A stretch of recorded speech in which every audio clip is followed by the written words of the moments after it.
Hello, God bless you and welcome. And we've been going through the book of Genesis, talking about Abraham, specifically about Sarah and Abraham and their relationship. And also, we've also talked about Agar, also with regards to their relationship as well. But today we are going to be looking at the death of Sarah and the wife that Abraham took after Sarah died. So Sarah died at the age of 127, according to Genesis 23. Verse 1. And when she died from there, it was very painful to Abraham. They've been together for so long, and this was his wife of his youth.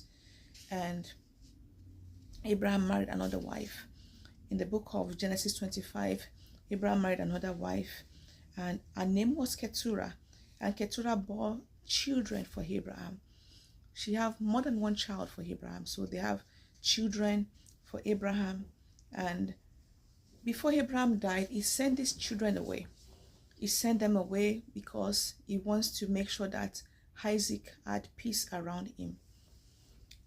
Now, Abraham died at the age of 175 years old. And, Abraham and Sarah, their age difference is about 10 years. So if Sarah died around the age of 127, that means that Abraham was 137 years old. Abraham did not get married right away after Sarah died.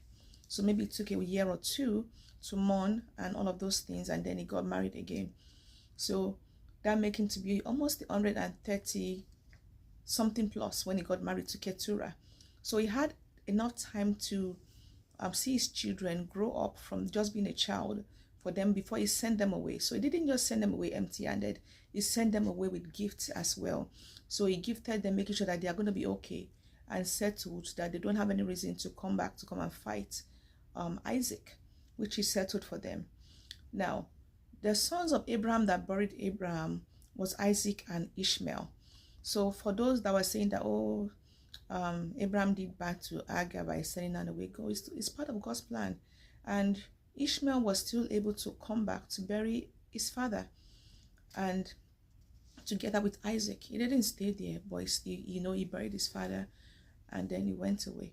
So for those that have been through the burial of a loved one before, that can be a mess. But there was no mess involved in this one because they followed the instructions of Abraham and they respected him.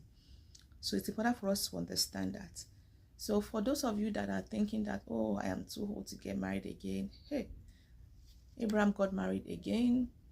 For you, those of you that think that, men, they are always active and this and that, a lot of men do have problems when it comes to sexual activities as they get older. But with exercise and eating right, and this can be solved as well. And also for you as a woman, like you think that you are getting old, there's a lot of things that you can use to as a lubricant if your body stops producing lubricants and things like that. So look into that. There is a lot of natural remedies that you can also do as well. So don't give up on yourself. Don't say that I'm too old to do this or do that. God's plan for you that He has shown you in your dreams and in your visions, that you have seen it, He will bring it to pass because He is not man. He is God. And when He says something, He will do it. He will fulfill it. We later saw that through Isaac, the children of Israel became a nation. It started from Abraham and it continued because that was God's plan for him. And Abraham shared this with Isaac, which was one of the reasons why he had to make sure that Isaac have every reason to stand with God. And we saw that Isaac stood with God, and it teach his children about God. And I pray that God Himself will help us even to be able to raise up our children to follow God's instruction, to live for God, especially in this generation where there's too many confusions. I pray that God Himself will give you wisdom to train up your child, not waiting for the church to teach them for you, but you train up your child in the way of the Lord and teach them how to pray, how to follow God's instruction in Jesus' name. God bless you. Thank you for sharing this.